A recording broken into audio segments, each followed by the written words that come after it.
मैं जरा सुशील पंडित को ला रहा हूं चर्चा में, जिनको आप कह रहे थे छलनी लास्ट बात, कश्मीरी पंडितों के रोजगार की बात कर रहे हैं आप। जिन कश्मीरी पंडितों को रोजगार दे दिया, उनको रहने के लिए छत नहीं यहाँ पे, वो सर्दियों में कैसे? आप तो ना बोलिए, कम से कम आपके ऊपर ही आरोप है उनकी छत तोड़ देने का।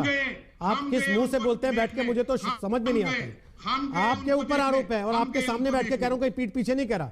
और 36 बार यहीं बैठ के आपके मुंह पर कह के गए यही सुशील पंडित कि जिस वक्त हमें निकाला जा रहा था, हमारी मां बहनों को मारा जा रहा था, बलात्कार किए जा रहे थे, तो आप लोगों के मुंह से उफ नहीं निकलती थी। आज आप बैठ के इनके खैरख्वाह बनते हैं। जितने शर्म भी नहीं आती आपको? उससे ज्यादा परेशान हम थे। उन्हीं से सुन लीजिए फिर सीधे। सुशील पंडित किया, इनके टेकर्स थे, हमारे टेकर्स प्लीज। अब यहाँ बैठ के मुझे सेकुलरिज्म मत पढ़ाइए, क्योंकि आपके सेकुलरिज्म की पोल मैंने यहाँ सैकड़ों बार खुलते देखी है।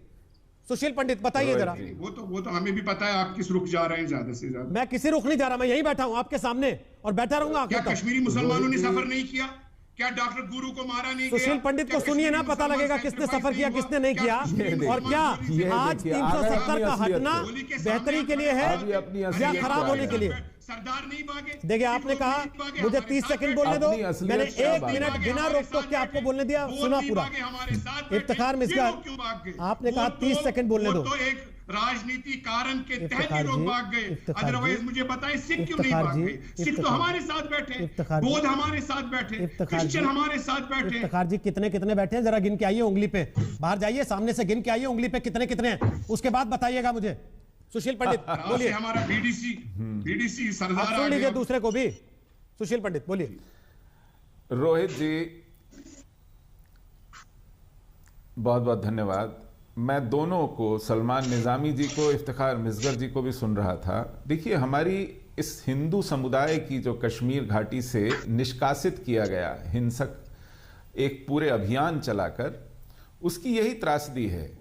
हम दो पार्टों के बीच में पिस रहे हैं। एक तरफ है जिहाद, जिसकी पैरवी करने वाले ये दो शख्स आज आपके पैनल में हैं, और दूसरी तरफ है उसी जिहाद से आंखें चुराने वाले, उस पर लीपापोती करने वाले, उनका दिल जीतने के लिए दोहरे हुए जाने वाले लोग, जिनसे हमने उम्मीदें बांधी थी।